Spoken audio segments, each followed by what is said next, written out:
Nous allons aborder maintenant le deuxième chapitre sur les données censurées, en insistant plus particulièrement sur les tests statistiques et les modèles multivariés. À la fin du chapitre précédent, nous avons représenté sur le même graphique les fonctions de survie relatives à la rechute de la maladie alcoolique chez un groupe de femmes et chez un groupe d'hommes. Les deux courbes avaient l'air superposées, mais on pouvait quand même se poser la question et tester statistiquement la différence de taux de rechute entre les hommes et les femmes. Pour réaliser un tel test, il faut utiliser la méthode du log-rank. Le test du log-rank est assimilé à un test de rang entre les temps de décès, un peu comme le test de Wilcoxon. Les conditions de validité du test du log-rank sont un petit peu délicates. La principale, c'est s'il y a de nombreux temps de décès, alors le test du log-rank est valide, et c'est à peu près compatible avec ce qui s'est passé dans notre échantillon. Il y a des situations où la question ne se pose pas comme ça. Par exemple, vous suivez des sujets et vous ne les observez que tous les 6 mois. Alors vous aurez peu de temps de décès, mais vous aurez beaucoup de décès à chaque observation. Et c'est le deuxième volet des conditions de validité du test du log-rank. Quand il y a de nombreux morts à chaque temps de décès, alors il est aussi valide. Alors, voyons ce que va donner ce test sur notre fichier de données avec R. La syntaxe à utiliser est maintenant assez classique. Il faut utiliser la fonction survdiff, et puis on enchaîne avec, comme dans le chapitre précédent, la fonction surv avec un S majuscule, et puis d'abord la variable délai, puis la variable sevrage, on ferme la parenthèse, tilde sexe, et puis après on spécifie le fichier de données. Les résultats sont très simples à interpréter. À la dernière ligne, nous avons le petit p, 0,87. À l'évidence, il n'y a pas de différence entre le pourcentage de rechute chez les hommes et chez les femmes. Mais de toute façon, ce test était un peu illusoire. On voit sur la deuxième ligne des observations à sexe égale 2, n égale 18, il n'y a que 18 femmes dans notre échantillon, et observe égale 3, c'est-à-dire seulement 3 rechutes chez les femmes. Ces échantillons étaient vraiment trop petits pour avoir une puissance suffisante pour séparer les hommes des femmes. Il y a des situations où il est potentiellement intéressant de tester l'association entre la survie et une variable quantitative. Dans notre exemple, on pourrait tester l'association entre le risque de rechute de la maladie alcoolique et puis l'âge. D'ailleurs, cette association, on pourrait l'imaginer dans les deux sens. D'une part, les sujets jeunes pourraient mal se connaître, sous-estimer le risque de rechute et donc présenter des récidives plus précoces. Au contraire, on pourrait imaginer que les sujets âgés sont des patients chroniques, enquistés dans leur maladie alcoolique, et donc le risque de rechute pourrait être plus élevé. Dans tous les cas, la méthode statistique qui permet de tester une telle association est le modèle de Cox.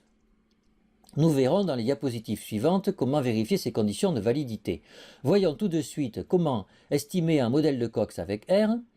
Il faut utiliser la fonction CoxPH. Et puis on retrouve ensuite la syntaxe habituelle, surv avec un grand S, le délai de suivi T, la variable rechute sevrée, tilde âge, et puis le fichier de données data égale alc. Les résultats sont très faciles à interpréter. Nous avons une seule variable explicative, l'âge. Au bout de la ligne, on a le petit p, 0,047. Donc, le p est tout juste inférieur à 5%, mais au risque de 5%, on peut dire qu'il y a une association significative entre l'âge et le risque de rechute de la maladie alcoolique. Alors, quel est le sens de cette association? Pour trouver le sens, il faut aller voir le coefficient. Dans la colonne coef, nous avons un coefficient qui vaut moins 0,0467. Nous interpréterons plus tard la taille de ce coefficient. Mais là, nous avons d'abord son signe. Son signe est négatif. Ce qui sous-entend que la survenue d'une rechute alcoolique va être plus tardive pour les gens qui sont plus âgés. Donc l'âge a tendance à protéger de la rechute. Comme dans la régression linéaire multiple ou dans la régression logistique multiple, il est tentant ici de tester l'association entre la survie et une liste de variables explicatives. Avec notre nouveau jeu de données, un exemple naturel serait de tester l'association entre le risque de rechute de la maladie alcoolique et puis l'âge, le sexe et les événements négatifs pendant le suivi. On aurait ainsi la force spécifique, la substantifique moelle de chaque variable explicative sur la variable à expliquer. Le modèle qui permet de tester un tel type d'association est aussi le modèle de Cox. La syntaxe à utiliser avec R est très semblable à la syntaxe à utiliser dans les dernières diapositives. Cox-PH de surv, le délai, l'événement, et puis les trois variables explicatives, âge, sexe, événement de vie négatif, et puis finalement le nom du fichier. Nous avons maintenant trois lignes pour les trois variables explicatives. Au bout des lignes, les petits p, et nous constatons que seulement l'âge est statistiquement associé au risque de rechute, et encore avec une significativité limite.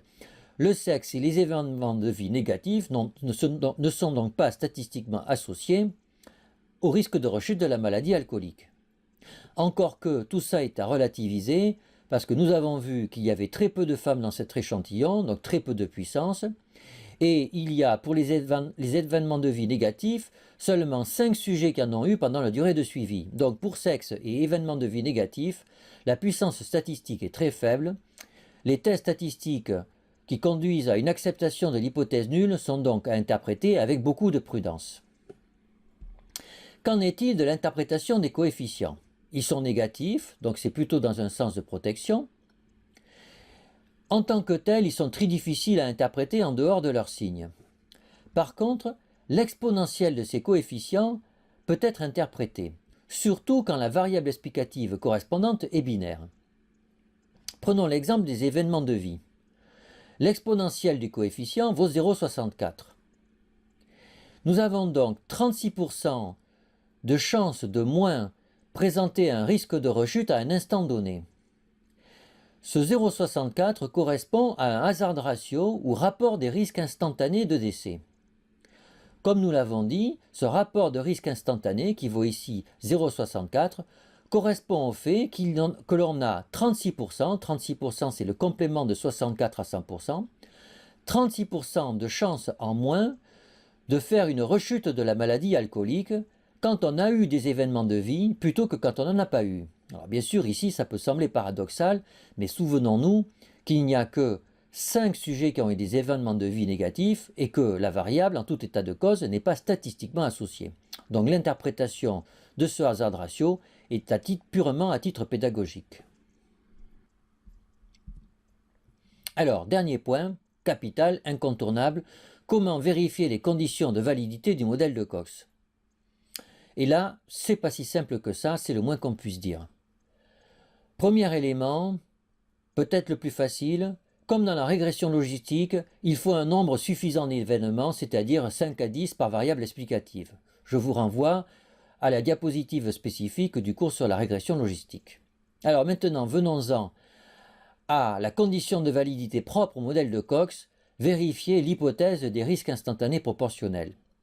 Il faudrait définir à quoi ça correspond, malheureusement, il faudrait écrire tout un tas d'équations et ce n'est pas du tout l'objet du présent cours. Alors, par chance, il est relativement aisé, avec R, de vérifier graphiquement cette hypothèse des risques instantanés proportionnels. L'instruction est très simple, c'est plot de Cox ZPH du modèle qui a été estimé. Alors vous voyez d'abord il y a une instruction qui est par, MFRO, quelque chose d'un peu compliqué. C'est tout simplement pour fragmenter la fenêtre graphique de R pour pouvoir représenter 4 schémas, 2 x 2. Donc l'instruction par sert à avoir les mêmes schémas d'un seul coup sur la fenêtre graphique de R, et puis après nous tapons plot de Cox.zph du modèle de Cox qui a été estimé. Nous obtenons ici 3 graphiques, 3 pour les 3 variables, âge, sexe, événement de vie négatif, et nous devons obtenir 3 courbes en traits continus qui sont le plus horizontales possible. Ce qui est à peu près globalement le cas ici. Donc nous dirons, en première approximation, que l'hypothèse des risques instantanés proportionnels est vérifiée. Nous n'insisterons pas dessus, mais comme dans le chapitre sur la régression linéaire multiple ou sur la régression logistique, on peut inclure dans ces modèles des variables catégorielles à plus de 2 classes qui seront recodées automatiquement en variables binaires et mettre des termes d'interaction entre des variables pour rechercher des synergies entre variables explicatives. Test du log-rank, modèle de Cox, vérification des conditions de validité du modèle de Cox. Voici quelques instructions que je vous invite à refaire sur votre ordinateur. Ça vous aidera à mieux comprendre ces notions quand même assez délicates.